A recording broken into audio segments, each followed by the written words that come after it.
How do you know if you're being tricked into bed with someone?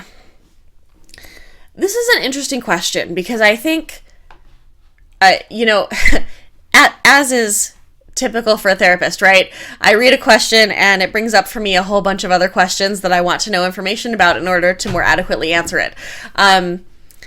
Being tricked into bed with someone, the way that I think about it is about someone who is deceiving you or who is in some way convincing you to move past your own boundaries or past what feels good or comfortable for you. And so, like, how do you know if that is happening? I think the answer is, what is it that you are doing to see how this person is when they don't get what they want?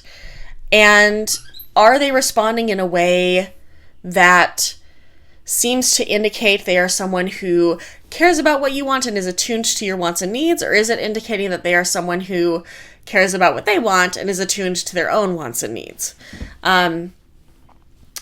For me, when I've been with people in the past who were just like looking to fuck and didn't really care about me as a person, or who were trying to convince me to sleep with them through either deception or pressure or something else, it felt wrong. Like, it didn't feel like I was saying yes from a place of like enthusiasm and excitement.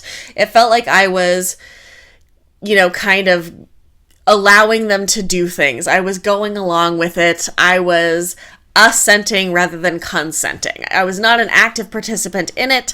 I was instead kind of the recipient of this, and I could either go along with it or have a fight.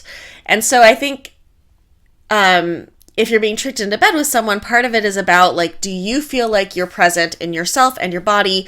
Do you feel like you have access to your yeses and nos? Do you feel excited and really enthusiastic about what's going to happen? Or are you just kind of going with the flow?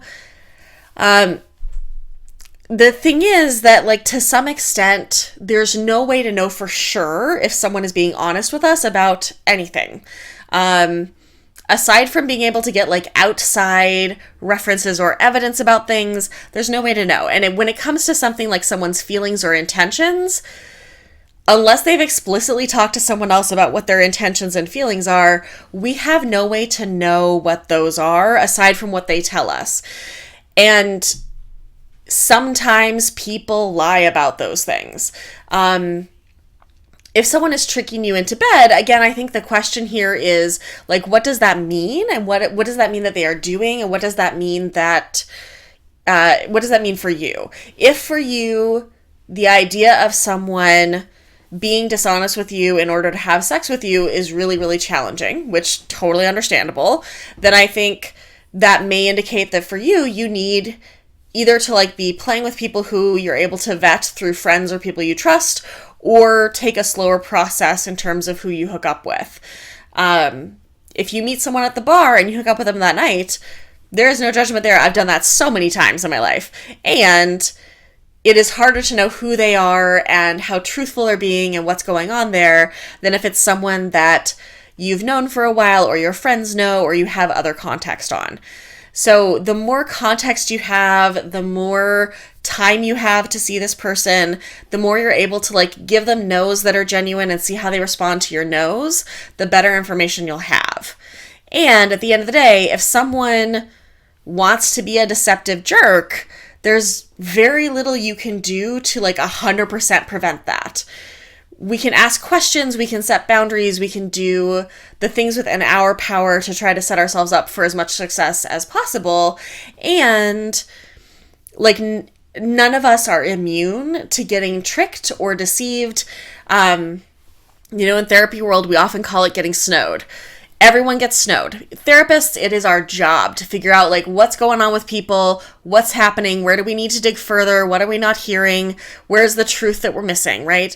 And every therapist I know has been snowed by multiple clients over the course of their career. Because if someone really wants to lie, if someone really wants to deceive, there's not a ton that you can do preemptively to stop that or avoid it or make sure that it doesn't happen. Again, you can make questions, you can get more context, you can take things slower, you can see how people respond to no's, but you're never going to be able to guarantee it. And so I think that the question here that might be more helpful is, like, how do we evaluate what for us is a good process of determining who's a good person for us to play with or have sex with, and who's a person that we either don't know well enough yet or is giving us red flags or isn't a good fit. So I think it's this question of, like, what is it that you use to evaluate who you're getting into bed with? And are those criteria serving you? Are there things that you may need to shift in order to be sure that the people you're inviting into bed with you are people who are aligned with what you want and are on the same page with you? And what does that look like? For some people, that may mean having a conversation with them and seeing how they respond to that conversation.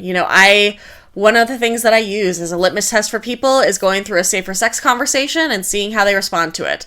If they're able to talk through it pretty quickly and easily, they understand, they know when they were tested, they know what they were tested for, they talk about their barrier use, they talk about what their current partnerships look like that's someone who probably is more upfront about things, especially if they disclose having like HSV or having had a history of chlamydia or gonorrhea, right? Like, letting me know those things makes me feel like this person is more likely to be honest. I also tend to find at least a couple of things that I can say no to for a person that are honest no's, so that I can see how they respond when I tell them no to something that they want. Because a lot of times, especially with cisgender straight men, when you tell them no, their response is to figure out how to get around your no, not how to respect it. And so if someone is more invested in getting around your no than figuring out what you want, that's a bad sign, right? That's someone who is interested in their own satisfaction and pleasure, not in something mutual and mutually satisfying. I think too that, again, I'm a huge fan of one-night stands. I'm a huge fan of having sex with strangers. And for the last several years, most of the strangers I've had sex with have been people who are strangers to me, but who are lovers, friends, connections of people who I know well and trust. So they're already pre-vetted. I already know something about them. I already know people who are in their life. I already have a feeling for like what those folks would be okay with and not okay with. So it gives me a better read on this person and where they're coming from than if they were just a random stranger at a bar. I've had a lot of one-night stands, and many of those one-night stands were with people who never really wanted to hook up with me again. I didn't really want to hook up with them again, and that was fine with me. Like, I don't feel like grossly used by any of those people or in those ways. It just, like, we were both looking for something that was going to last that night. We were looking for a good time, not a long time. We were both fine with that. If for you, it is important that someone you have sex with wants you as a person and cares about you as a person and has more of that connection to you, then the less time you have known someone, the less time you have spent getting to interact with them, the less information you have to make that choice. So get more information, see how they respond, see what kinds of things you can do as part of your negotiation process or as part of like the build up to the hookup that give you the information that you need, and then go from there.